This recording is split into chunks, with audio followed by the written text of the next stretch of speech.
সিদ্দিক ব্যাপারী আলুর দাম বৃদ্ধি করে দিল আর আপনি তার আলুটা বিক্রি করে তাকে সহযোগিতা করলেন। ট্রাক চালান, কিন্তু আমরা সবসময় আপনাদেরকে বলি আপনারা ক্রয় বিক্রয় রসিদটা রাখবেন। ব্যাপারী তো ব্যাপারীর কাছে বিক্রি করতেছে, এইভাবে তো হাত বদল হচ্ছে। কত করে বিক্রয় করছেন সাদা আলু রাজশাহী? 63-65। লাল আলু, ইন্ডিয়ান আলু, ইন্ডিয়ান আলু 65-66।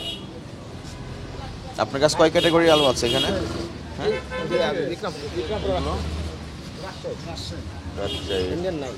রসিদ দিয়েছেন সবাইকে? দেখি আরো কম বেচা 65। এটা কোন আলু? 65 কেজি দেশি। দেশি। ইন্ডিয়ান শেষ নেই, ইন্ডিয়া নাই বলে।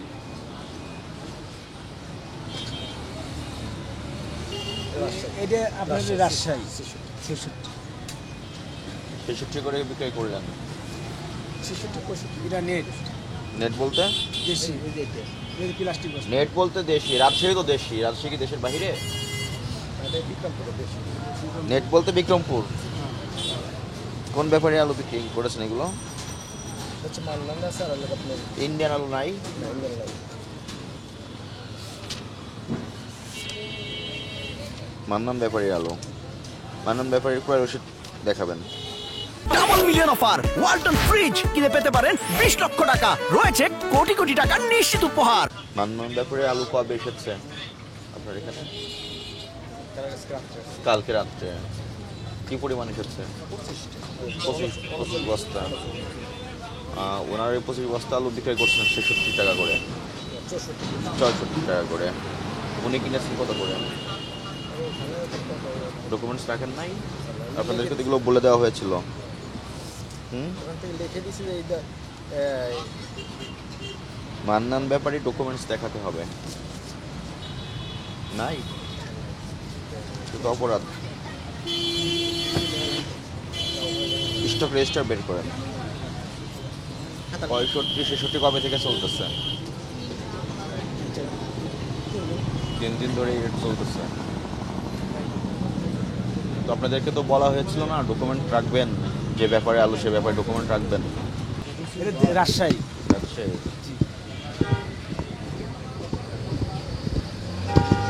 বীজ বের হয়ে গেছে। বীজ আলু কি খাবার আলু হিসেবে বিক্রি করে দিচ্ছে? গ্যাস হওয়া গেছে, পুরেন আলু না, পুরেন আলু তো গ্যাস হওয়া গেছে। গাছ বের হয়ে গেছে। পুরেন আলু সিদ্দিক ব্যাপারী রাজশাহী, ওটা বিক্রমপুরে। সিদ্দিক ব্যাপারী, মান্নান ব্যাপারী। এটা বিক্রি করছেন 64 করে। 64 63, 64। মান্নান ব্যাপারী কত করে কিনেছে এই ডকুমেন্টস তো রাখার কথা বারবার বলা হচ্ছে আপনাদেরকে, তারপরও কেন আপনারা এগুলো গুরুত্ব দিচ্ছেন না? এনার ক্ষেত্রে কোনো ডকুমেন্টস নাই। আপনারা যখন ওই যে ডকুমেন্টসগুলো মিসিং থাকে, ডকুমেন্টের তথ্য যখন গোপন করেন, তখন তো এই যে বাজারে অস্বাভাবিকভাবে মূল্য বৃদ্ধি হচ্ছে আলুর, এটার জন্য তো দায়ী কে?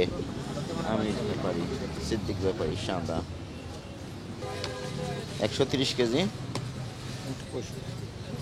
65, 8,450 টাকার আলু, 1-2 বস্তা। এগুলো কি ডকুমেন্ট? এগুলো পাঠাইছে।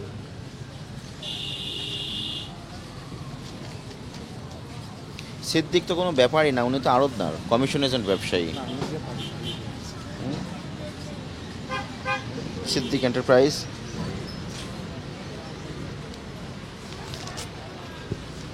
ট্রাক চালান, উপরে লেখা ট্রাক চালান, এটা ট্রাক চালান, কিন্তু আমরা সবসময় আপনাদেরকে বলি আপনারা ক্রয় বিক্রয় রসিদটা রাখবেন। যে ব্যাপারী আলু পাঠাবে, ব্যাপারীর মাধ্যমে তো ব্যবসাটা করবেন আপনারা, কিন্তু ব্যাপারী কোথায় কিনেছে সেই রসিদটা তো আপনাদের রাখতে হবে। এটা তো বারবার বলা হচ্ছে, তারপর আপনারা এটাতে কোনোভাবেই কর্ণপাত করছেন না। সিদ্দিক ব্যাপারী ঘর কি এই ঘর? তো এটাই তো লিখেছেন, সিদ্দিক ব্যাপারী রাজশাহী, ঠিকানা ওয়াজেদ ঘর। ব্যাপারী তো ব্যাপারীর কাছে বিক্রি করতেছে, এইভাবে তো হাত বদল হচ্ছে। তাহলে সিদ্দিক ব্যাপারী যে ব্যাপারীর কাছ থেকে কিনেছেন সেই রসিদটা আমাদেরকে দেখান। দেখাতে তো পারছেন না। তাহলে এই যে সিদ্দিক ব্যাপারী আলুর দাম বৃদ্ধি করে দিল আর আপনি তার আলুটা বিক্রি করে তাকে সহযোগিতা করলেন, তাহলে আজকে তো আপনি যে আলু বিক্রয় করছেন 64, 65, 66 টাকা করে মূল্য লিখে রেখেছেন, এই মূল্য আপনাকে এই সিদ্দিক ব্যাপারী দিয়েছে? বাজারের উপরে। বাজারের ব্যাপারে তো করা যাবে না, এই কথা তো আমরা বারবার বলছি। তারপরেও কেন আপনারা চেঞ্জ হচ্ছেন না? বলেন সমস্যা কোথায়? আপনাদের এগুলো মানতে আসলে প্রবলেমটা কি হচ্ছে?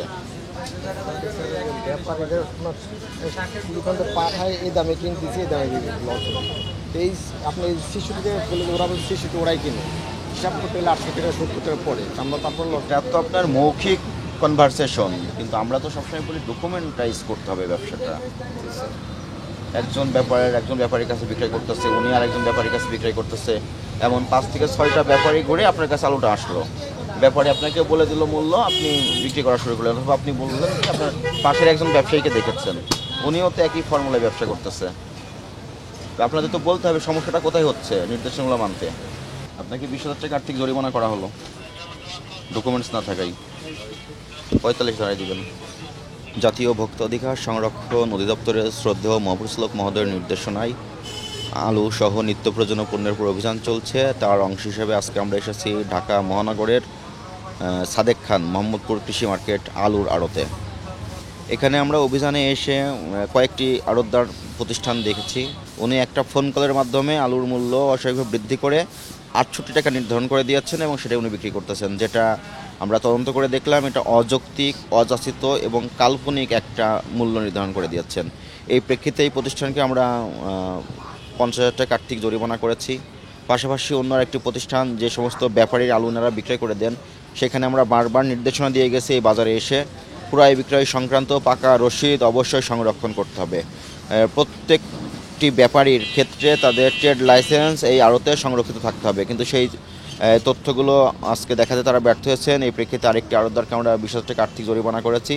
পাশাপাশি আরও ৩-৪টি প্রতিষ্ঠান আমরা মৌখিকভাবে সতর্ক করলাম এবং অনেক ব্যবসায়ী আমরা দেখেছি যারা পাকা রসিদ সংরক্ষণ করছেন, এলসি আলুর ক্ষেত্রে এলসি ডকুমেন্ট সংরক্ষণ করছেন, কিন্তু এই ধারাবাহিকতাটা তারা মেনটেন করতে পারতেছেন না। আমাদের অভিযানের খবর যখন তারা পান, তারা একদিন সংরক্ষণ করেন, পরবর্তীতে আবার সেই একই অনীহা অবহেলা তাদের ভিতরে লক্ষ্য করা যায়। তা আমরা প্রত্যাশা করি সমস্ত ব্যবসায়ী সংশোধন হবেন এবং আলু ক্রয় বিক্রয় সংক্রান্ত পাকা রসিদ সংরক্ষণ করবেন, সরবরাহ করবেন এবং এলসি আলুর ক্ষেত্রে এই এলসি ডকুমেন্ট যে বিল অফ এন্ট্রি, এই সংশ্লিষ্ট তথ্য সংরক্ষণ করবেন এবং সংশ্লিষ্ট ব্যবসায়ী, আড়তদার এবং ব্যাপারীদের সহযোগিতায় আলুর বাজার খুব দ্রুত স্বাভাবিক হবে বলে আমি প্রত্যাশা করি।